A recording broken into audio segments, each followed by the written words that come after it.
Ryan Stoltenberg has been working on the Stone Edge Farm microgrid project since 2014. He is the program manager at Worcester Engineering.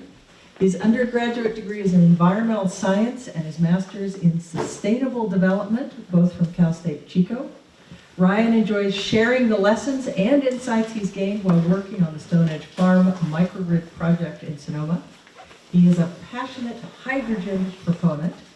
Ryan has literally been in the trenches and in the wiring, as well as in the visionary project management of sustainable energy systems. Oh, you added to my bio. I didn't know. He has both worked the inside and the outside of the microgrid.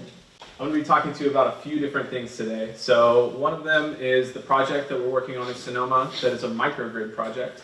I'm going to touch on that a little bit, but I'm mainly going to talk about hydrogen.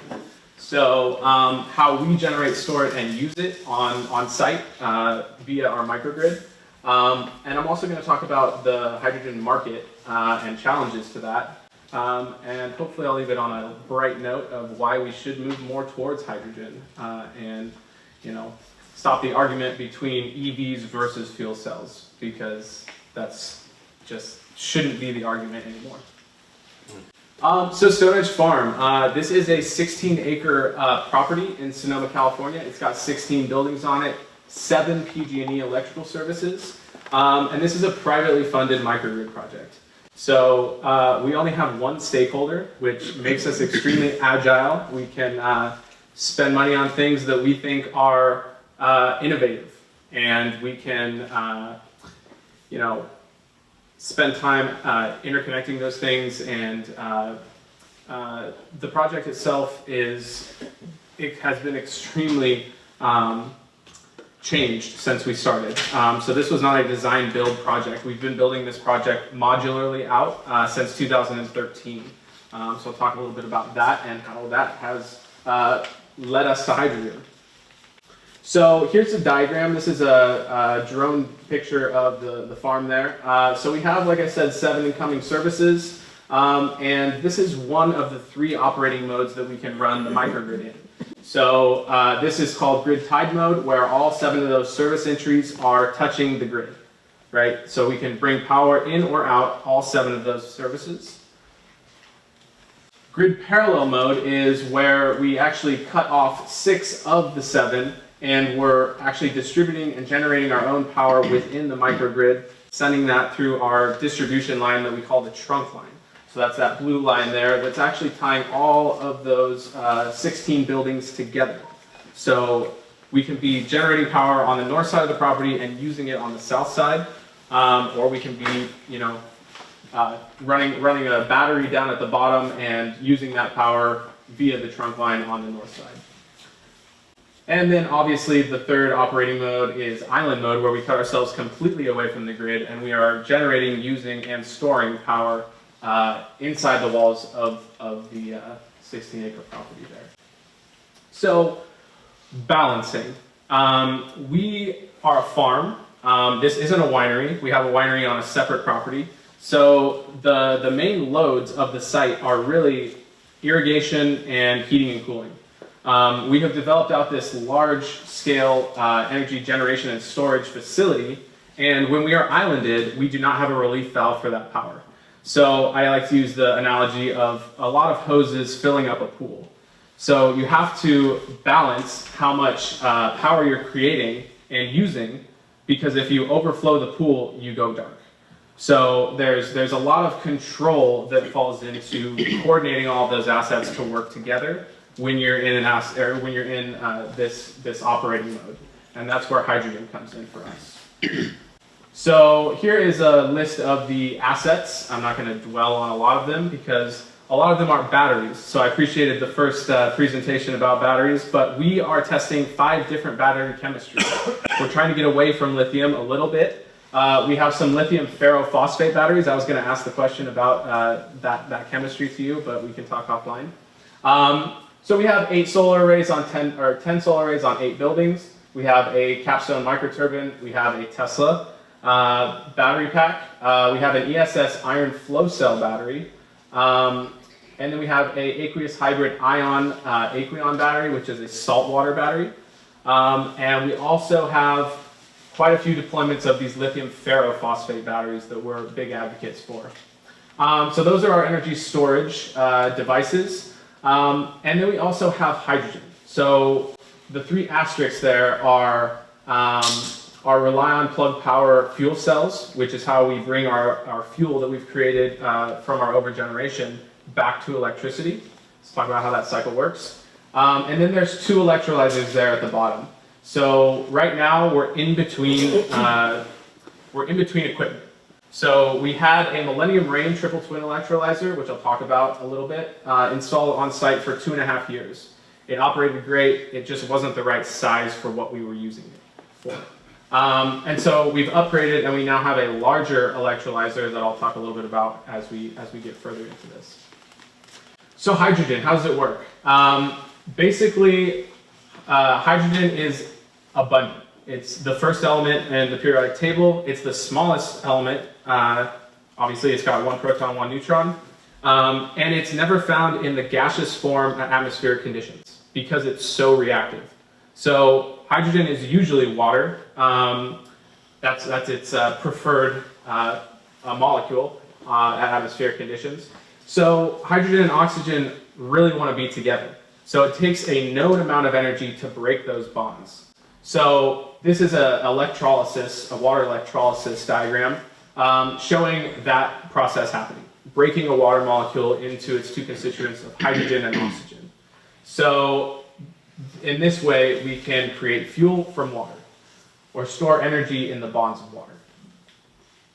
Here is the reverse reaction of that, where you reintroduce that hydrogen to atmospheric air and it gives off energy. So hydrogen electrolysis is putting power in to get fuel out. This is a fuel cell diagram, so this is putting hydrogen or fuel in to get electricity out. So hydrogen, like electricity, is an energy carrier. It's only as green as the resource that it's made from, right? So we can make green electricity from solar panels. We can make fossil fuel created electricity from burning natural gas or burning fuel. So you can make dirty or clean hydrogen as well. So most of the fueling stations that are deployed here in California are powered, or the gas is delivered to them that was created from methane. So methane is carbon and hydrogen together in a molecule. And it has a much lower energy need to break. So you can get more hydrogen off of a hydrocarbon than you can get from a molecule of water. So that is right now the cheapest way to create hydrogen, and it's been happening for dozens and dozens of years. The processes of hydrogen are very well known in the chemical industry.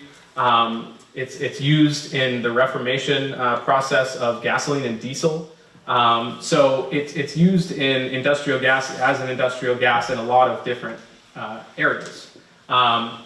What we're trying to do is push it into the energy storage and the transportation fuel market.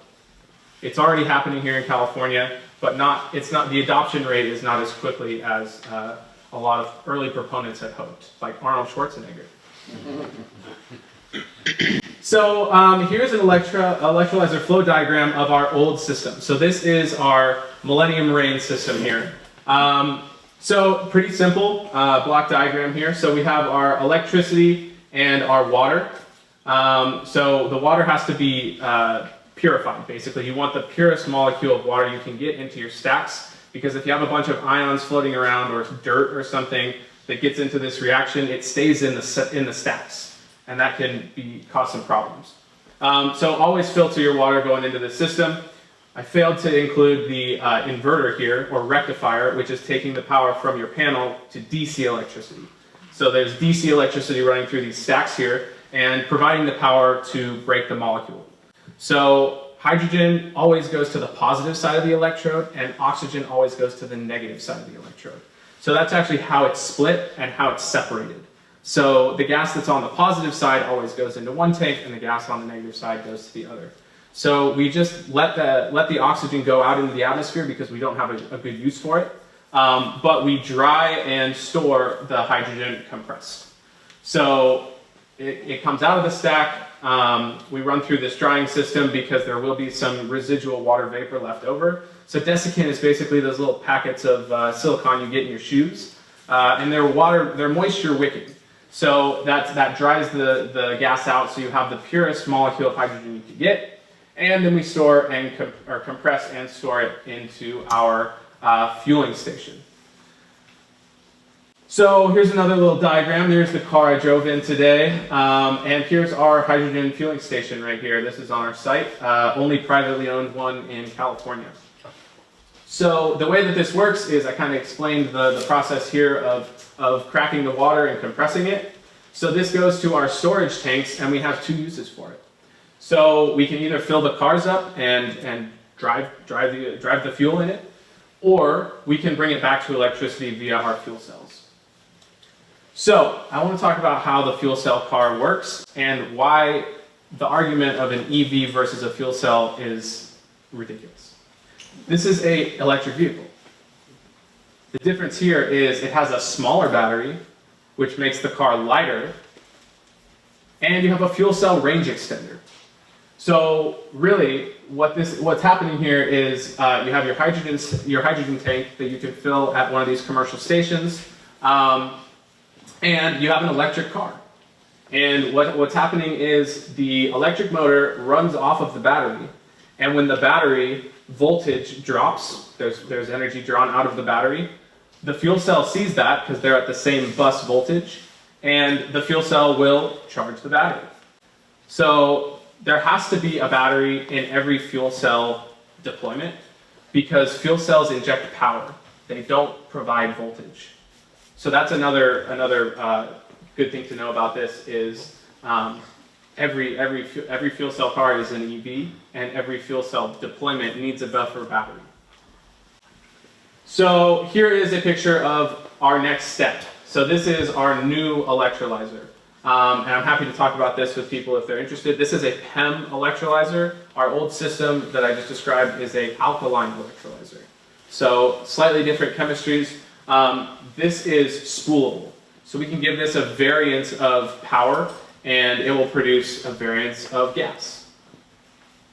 Sounds good. So hydrogen applications, I already touched on a couple of them. The chemical industry is using it heavily. It's being used for processes of reforming into the fossil fuel industry uses hydrogen heavily. So remote area electrical backups, as far as fuel cells, there's a picture of our fuel cell on the left down there. Those are being used by a lot of cell phone companies. So they have these remote towers that they have fuel cell backups at the base of them. And we work with a company that actually supplies the hydrogen to those companies and takes gas transfer modules out to the field and fills their tanks up with hydrogen for them. So some future uses here is as far as natural gas supplementing. So there's a study that's being done in the UK right now. They're amending their natural gas fuel lines with hydrogen at a high percentage, about 20%. So, the test is to see if that affects people's natural gas appliances in their homes. And so far, it's pretty old infrastructure over there, and there's no ill effects with 20%. So your range heater, you can cook with it. Very, very little effects on infrastructure there. So the problem with hydrogen is that it can escape out of small holes, basically. So natural gas is a much larger molecule, so threaded pipes work just great. But hydrogen gets out of everything. So you have to have high pressure compression fittings, like I said, just really small molecule. But when you're blending it with natural gas, it alleviates a lot of those issues. And at scale, natural gas supplementing can reduce carbon emissions by 20%. And if you do the math on how much carbon emissions are associated with the natural gas line here and throughout the world, it's enormous. So that's a way that hydrogen can make an immediate impact. And it can also push the infrastructure forward. because right now finding off-takers for this type of fuel is difficult. So combustion engines are also a future use. We have a combustion reciprocating engine on our site that has been being tested. It's less energy dense than natural gas, obviously, so there are some trade-offs there. So the way that we're using it, obviously, is for energy storage. So we have an overabundance of solar in the summertime, and we have a need for energy in the wintertime. So hydrogen is the only energy storage that's capable of long-range shifting, right? So we talked about batteries, we talked about grid-scale storage, but batteries are only good for hourly storage. It's the classic flashlight in the drawer example, is you put a new battery in a flashlight, you put it in a drawer, and the grid goes down a year after, and you go grab it, and it's gone. It doesn't work. You know why? Because batteries have parasitic loss. If you don't use the energy that's been stored in a battery, it trickles out. It doesn't stay in the bonds. So batteries are great, they're necessary, but they're only good at storing energy for a finite period of time. So hydrogen stores infinitely and is usable instantly. That's the energy storage that we need. And it's grid scale. I mean, you could put an you saw the size of this electrolyzer we got. This thing is let's see here, it's a 650 kVA unit. So that'll take like 1200 amps. This would be a great size, great scale for a large solar array that gets curtailed. In California, we have an overgeneration, an overabundance of renewables, and those are the first things to get turned off when the grid starts to get a little shaky. In the summer months or in a super windy storm, they'll actually curtail large-scale solar and they'll curtail wind because they can't curtail these natural gas power plants. That's baseload. They leave that on. They turn off the solar and wind. If you have some units like this that can store that power and come on as a basically controllable load is how we're using ours. That can store power for as long as you need it to. There's also instances where this would be a great fit, such as schools. So schools took advantage of all that government money that was offered up in the early 2000s to install solar, right? You see all these elementary schools, all these high schools have large solar arrays because they were subsidized like crazy in the early 2000s. So we actually have the high school that's in Sonoma County has a 2 megawatt solar array sitting on their school. They're not getting any benefit for that because people don't go to school in the summer. Right? So they are pumping all of that solar generation that they use or that they generate out to the grid for about 4 cents a kilowatt that they're getting back during the summertime. During the wintertime, everybody's at school, they're using energy like crazy, and they're buying it for 25 cents. Yeah. Thanks, PG&E. So there's not a battery that you could purchase that you could put on that school and save them money, right? They don't need the power in 5 hours when it gets dark. They need the power in the wintertime when the sun's not shining. So energy storage needs to be figured out to be long-term, and I don't think batteries are going to be able to do it. So here's some of the bad parts about hydrogen. I'm going to be honest here. So most of the infrastructure that's in place now is and has been driven by grant-funded projects, subsidizing, and it's expensive to get started. A lot of these fueling stations have been funded by CEC grants, throwing money at the problem. And these early adopters or these companies that are doing these projects are figuring it out themselves. So a lot of these grant-funded projects have been started and not finished. And that doesn't look good. So slow and lack of infrastructure reduces customer demand and adoption, right? If you don't live within 5 minutes of a fueling station, buying a fuel cell car doesn't make sense for you. So the infrastructure is really what needs to be put first And I think we've got some help with that because of Nikola. Do everybody know who Nikola is? No.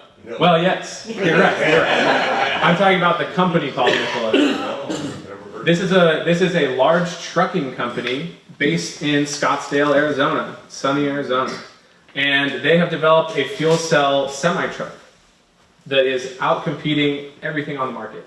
They've already gotten large orders by Anheuser-Busch and some other large companies that spend most of their money on trucking and distribution. So, that's going to push infrastructure to grow because they have these orders standing that they need to fill. And they've recently partnered with a company called Nel Hydrogen, N-E-L, out of Norway, who's been the largest producer of electrolyzers since the 80s. They've been doing this. So Nikola got a huge order for trucks, and they then made a big order to Nel for electrolyzers because they want to do this green. They don't want to buy SMR, steam methane reformed gas, for this infrastructure they want to put in across the country. So that leads me to number 3. Most stations are supplied by steam methane reformed hydrogen. And a lot of that's happening at these fossil fuels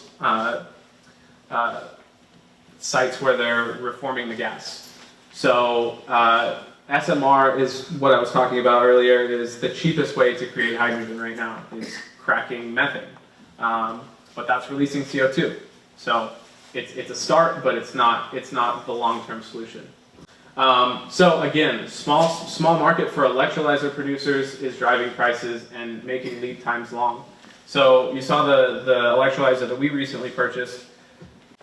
We've been looking to purchase a larger unit for the last 2 years, and we've been getting lead times from companies as long as 16 months.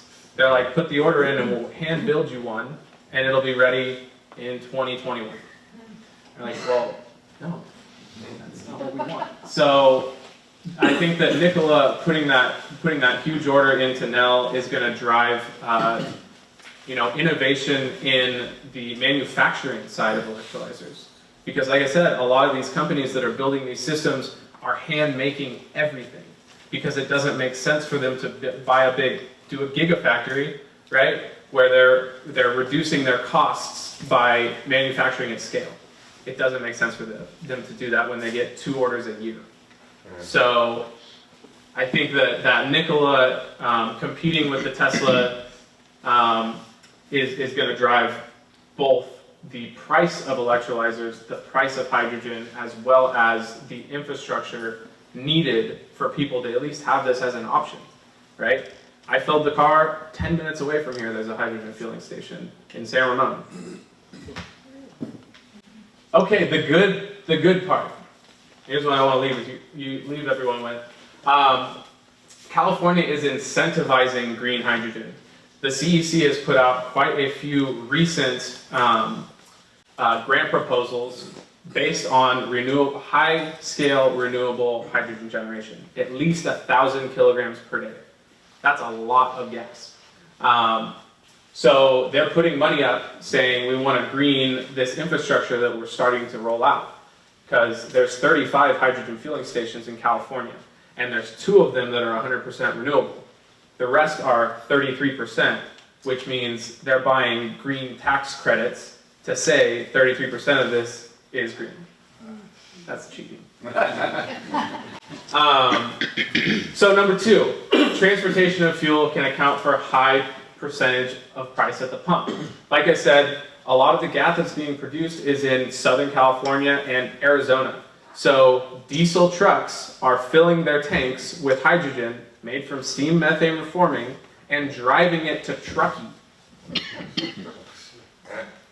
That's expensive. That's not cheap. So, that's driving the cost of how much they'll sell the gas for at the stations. So one interesting thing about the cars is the 2 Toyota Mirais that we purchased come with a fuel card. They pay for your first 10 years of gas. Right? It's $16 a kilogram. And each car takes 5 kilograms to fill up to give you 300 miles range. So we'll talk about energy density. A kilogram of hydrogen has the almost identical energy density as 1 gallon of gasoline. And you can drive a hydrogen fuel cell vehicle for about 75 miles on a kilogram of hydrogen. Much more efficient than combustion. So once we figure out how to do this localized, we can reduce the prices of the gas at the stations. Once usage gets increased, the manufacturing process is going to drive prices down. And once we have an infrastructure that people can start selling into, technological advances will drive prices down. So all of these things have just massive, potential to be cheap, clean, and accessible. And again, this is the only energy storage capable of seasonal shift. And it doesn't have to be seasonal. I actually filled that car up before I filled it up in San Ramon at our station with gas that we made almost a full year ago from renewables. So, with that, thank you. Any questions?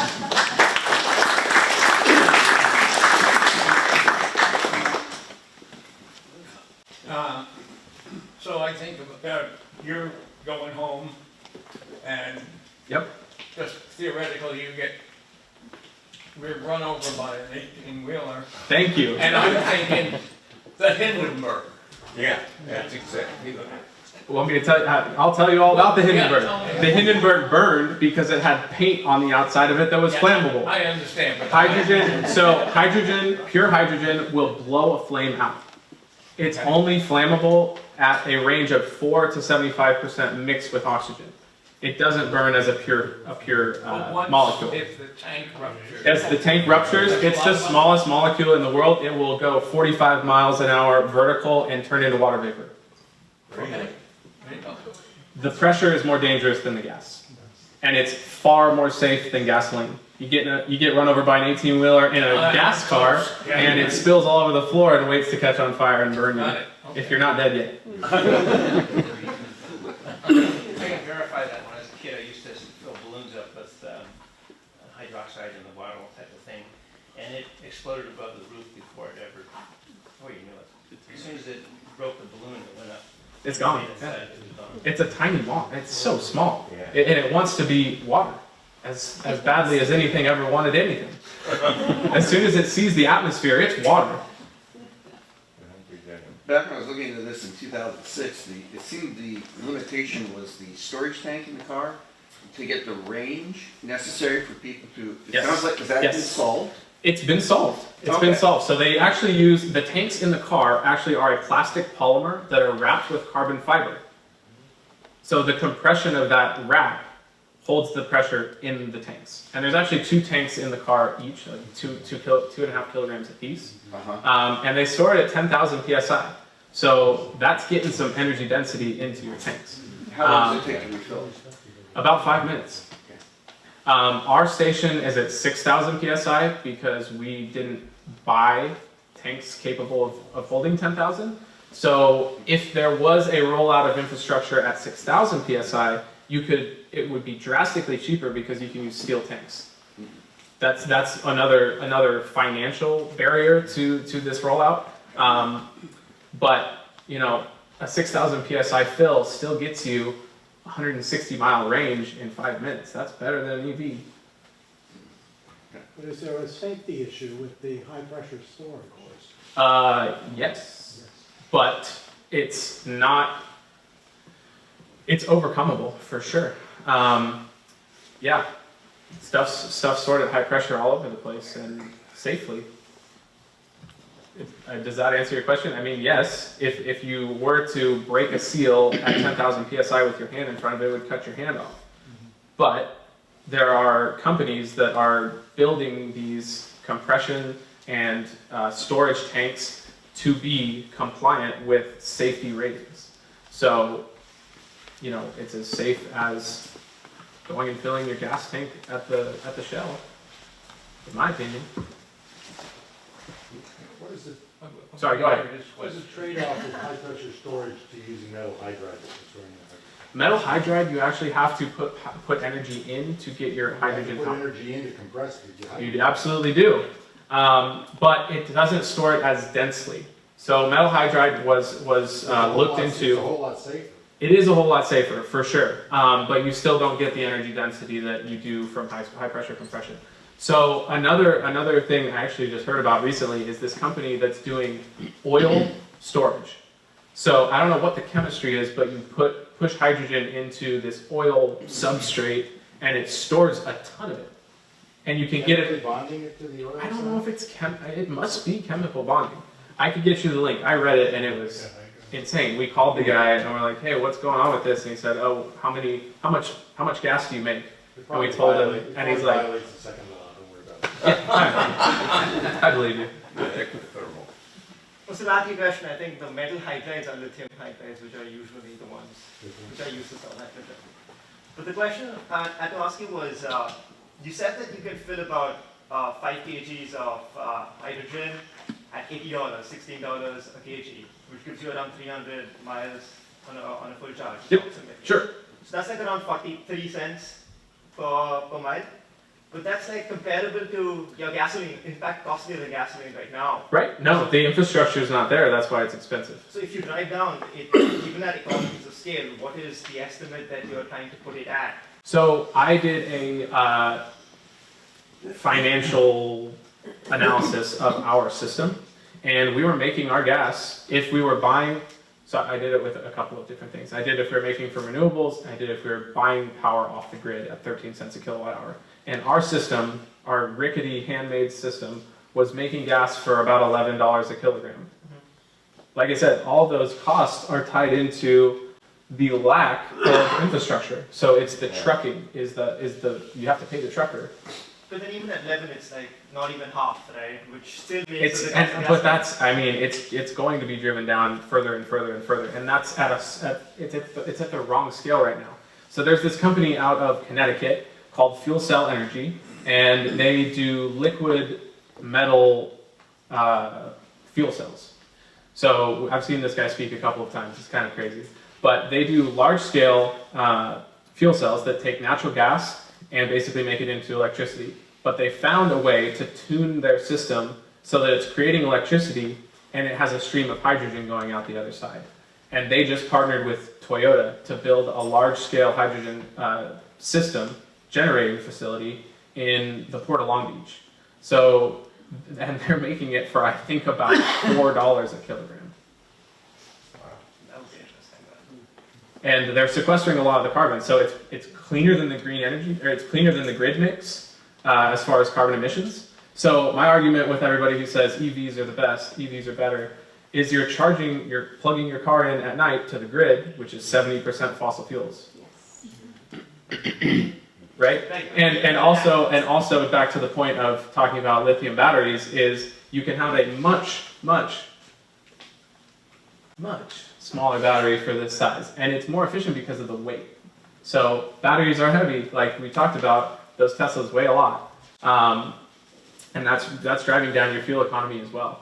So, you know, batteries and fuel cells have to be friends, but you know.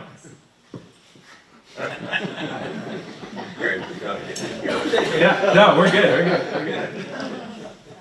Yeah, do they have any hydrogen cells that are available to replace a battery at a residential house?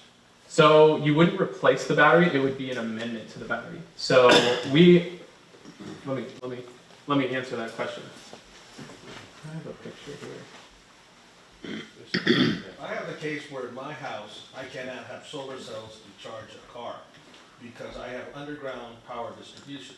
Right. It would be $10,000 to replace the underground wire with the capacity that would allow me to put it back into the grid for the solar array that I want on the house, so that I can charge a battery primarily off the, or I can charge a car primarily off the battery, rather than, you know, that's to make it. So it just doesn't work very well. The infrastructure isn't in there, and I'm in a relatively new neighborhood, so they just don't. So you're looking for more power without exporting to the grid. Yeah, I don't want to export to the grid. I Sure, want to sure. get most of my energy year-round out of my grid. Right. Yeah, no, there are. So I was looking for a picture of our fuel cell, and this is kind of the worst one ever. Oh, here. So this is 3 containers of fuel cells, 48 volts. Like I said, you can't stack voltage with fuel cells. So this system, all of those go to, like I said, a buffer battery, which could be the batteries that you already own. And then they go to an inverter, and they'll keep your batteries charged if you have gas. Right, so fuel cells have a kilowatt rating, but they don't have a kilowatt hour rating because that depends on how much gas you've got. So the answer to your question is yes. Look into Plug Power. They're a company out of the East Coast that do wide ranges of fuel cell sizes. Hey, you mentioned about the dirty hydrogen and clean hydrogen. Sounds like the hydrogen available right now is coming from dirty source. Most of it. Right. So how dirty is it? And then how do we be able to improve the quality from dirty to clean? So it's dirty based on emissions. So steam methane reforming process breaks hydrogen off of a methane molecule and lets the CO2 go. So it's similar to the grid mix as far as emissions factor are concerned. It's not super dirty. It's not like we're, starting dumpster fires to make hydrogen, but it's releasing CO2 still. But it's still at a cost right now that should drive infrastructure to be built that can then be utilized by green hydrogen in the near term, right? And that's what Japan is doing. Japan is going to 100% hydrogen economy by 2050, and they're using the Tokyo Olympics in 2020 as a stage for hydrogen. They're actually running the entire thing off of hydrogen, is what they're claiming. So, like I mentioned, we have 3 fuel cell cars. All of them are Japanese manufacturers. Toyota, Hyundai, Honda, all of those manufacturers are going into the fuel cell market because they have a lot of customers in Japan, right? They're Japanese car makers. So the infrastructure is there, and it's being driven by policy because Japan sees it as the future. One minor correction, Hyundai is Korean. I just you can't always be right. If you're using water to make the hydrogen, how much water are we talking about if we convert everything to? So it takes 2.3 gallons of water to make 1 kilogram of hydrogen, but it returns, the molecule returns once it goes through a fuel cell. So there's no, loss of water. It's just temporarily not water. So it actually drips out the tailpipe of the car, and it gets blown out the back of the fuel cells as water vapor. So it can be recollected if you wanted to, as a pure water molecule. People will drink the water out of their tailpipe. Serious. I'm a nosy character, so I would like to know what your background is and how you learned all this stuff. So I have an undergrad in environmental science, earth and energy resources. So I had a renewables background in education. And then I came and started working on this project in 2014 as an electrical technician. So I installed a lot of the systems, almost all the systems that are on site here now, these ones. And then I returned to school and got my master's degree in sustainable development. So I went back and took engineering courses from CSU Chico State. That's my school. So I did my master's thesis on our hydrogen system. So that, I'm going backwards. So this system was, like I said, built in this guy's garage who's trying to make it into a company. And so it was basically designed to have an operator standing in front of it, opening and closing ball valves as the thing warmed up. And that didn't really fit into the project that we were doing because we wanted to use it as a controllable load as part of our microgrid, as part of our control system. So my project was, this is actually a diagram I created for it, is I put a sensor scheme, developed a sensor scheme to quantitatively monitor the system. So monitoring the temperature of the water, monitoring the usage of electricity and water, monitoring the pressure throughout the system, monitoring the mass flow that was being produced, and ripping out the PLC and putting an actual controller on the system. So that actually increased this round trip efficiency of this electrolyzer by about 13%. And we could then turn it on and off remotely. We could watch it as it warmed up and not have to stand in front of it. So that's how I know about hydrogen. You speak to the challenges of the slow adoption in the transportation space, but then there is also the advantage in the grid level storage. Is it a possibility for that to be faster in terms of adoption? Are utilities looking at that and hopefully bring the price down? Our utilities aren't really looking at that. We've talked to them and told them, but we actually have a partnership with EDF, which is Electre de France. It's the second largest utility in the world, and it's the French utility. They're really into nuclear. But they've been to our facility multiple times, and they recently bought a high stake in an electrolyzer company. So, you know, this makes sense to do in a lot of different places, but having one of these at each substation, if you have overgeneration or high penetration of renewables, also makes sense. So they're looking into this more than we are. So our utilities have a lot of other things higher priority right now, I think.